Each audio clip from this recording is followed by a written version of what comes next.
शुभोदय बच्चों, Narayana live classes में आप लोगों का स्वागत है। मेरा नाम सिकंदर है बच्चों।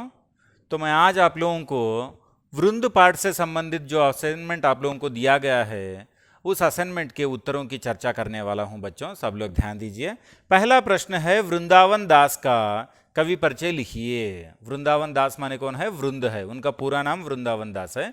तो इनका कवि परिचय लिखने के लिए इधर कहा गया है 3 अंकों के लिए। तो देखिए बच्चों, वृंदावन दास का जन्म 1643 में हुआ था। कब हुआ था? 1643 में हुआ था बच्चों। यह अच्छी तरह याद रख लीजिए आप लोग।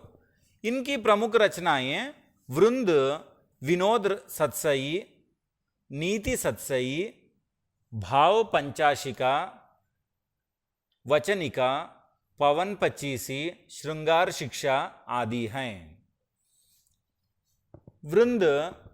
वृंद के नीति परक दोहे बहुत प्रसिद्ध और प्रचलित है। तो इनके नीति परक दोहे जो है बहुत ही फेमस है बच्चों। इनकी रचना की शैली मुक्तक है। तो इनकी रचना की शैली क्या है? मुक्तक शैली में वो लिखा करते हैं बच्चों। भाषा सरल और सहज है। इनकी भाषा एकदम सरल है, जो आम लोगों को भी समझ में आती है बच्चों। इनका देहांत सन 1723 में हुआ। 23 में किशनगढ़ में हुआ था। तो 1723 में इनका निधन किशनगढ़ में हुआ था बच्चों। ठीक है, अब आएंगे हम दूसरे प्रश्न में। दूसरा प्रश्न इस प्रकार है, वृंद ने कहा है कि मधुर वचन के प्रयोग से अभिमानियों का अभिमान कम हो जाता है। गर्व करना हमारे लिए किस प्रकार हानिकारक सिद्ध हो सकता है? चर्चा कीजिए। तो पहले आप लोग प्रश्न समझने की कोशिश करना है। इधर प्रश्न अच्छी तरह ध्यान से सुनिए आप लोग। वृंद ने कहा है कि मधुर वचन से अभिमानियों का अभिमान कम होता है, मतलब घमंडी लोगों का घमंड कम हो जाता है। यदि हम ठंडी ठंडी आवाज में बात करते हैं, मीठे मीठे वचनों में बोलते हैं, तो उनका घमंड दूर हो जाता है। गर्व करना हमारे लिए किस प्रकार हानिकारक है, यानी हम घमंड करते हैं तो वो हमारे लिए किस प्रकार हानिकारक हो सकता है, इसके बारे में उत्तर लिखना है बच्चों। उत्तर इस प्रकार है, देखिए सब लोग। वृंद ने कहा कि मधुर वचन का प्रयोग करने से मनुष्य का क्रोध कम हो जाता है।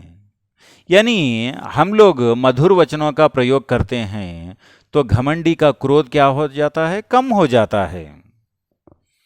जिस प्रकार उफनते हुए दूध पर थोड़ा सा ठंडा जल,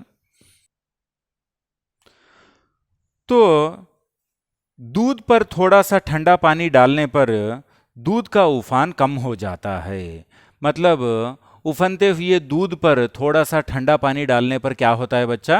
उसका उफान कम हो जाता है। उसी प्रकार क्रोधित व्यक्ति से थोड़े से मीठे वचन बोलने पर उसका क्रोध शांत हो जाता है। मतलब कोई गुस्से वाला इंसान आप लोगों के सामने आया, समझिए, उसे आप ठंडे ठंडे मतलब मीठे मीठे वचनों में आप बात कीजिए, उसका गुस्सा कम हो जाता है। हमें गर्व नहीं करना चाहिए, क्योंकि घमंड करने पर व्यक्ति की बुद्धि नष्ट हो जाती है। गर्व करने पर क्या होता है?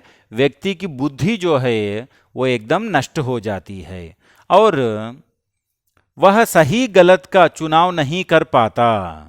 मतलब वो सही क्या है, गलत क्या है, वो उसका चुनाव नहीं कर पाता, अर्थात उसका नुकसान हो जाता है। मतलब क्या है? उसका नुकसान हो जाता है, वो नष्ट हो जाता है। यह है बच्चों 2 प्रश्नों के उत्तर। अभी हम व्याकरण के अंतर्गत आ जाएंगे। व्याकरण के अंतर्गत देखिए, पहला प्रश्न आप लोगों को दिया गया है, कीचड़ में कमल खिलता है। कमल के नीचे रेखांकित किया गया है। रेखांकित शब्द का पर्याय क्या है? तो कमल का पर्यायवाची शब्द क्या है बच्चों? बोलिए आप लोग। हाँ, कमल का पर्यायवाची शब्द क्या है? ये विकल्प माने क्या है? सरोज नीरज। आप लोग विकल्प लिख लीजिए। ये विकल्प है सरोज और नीरज।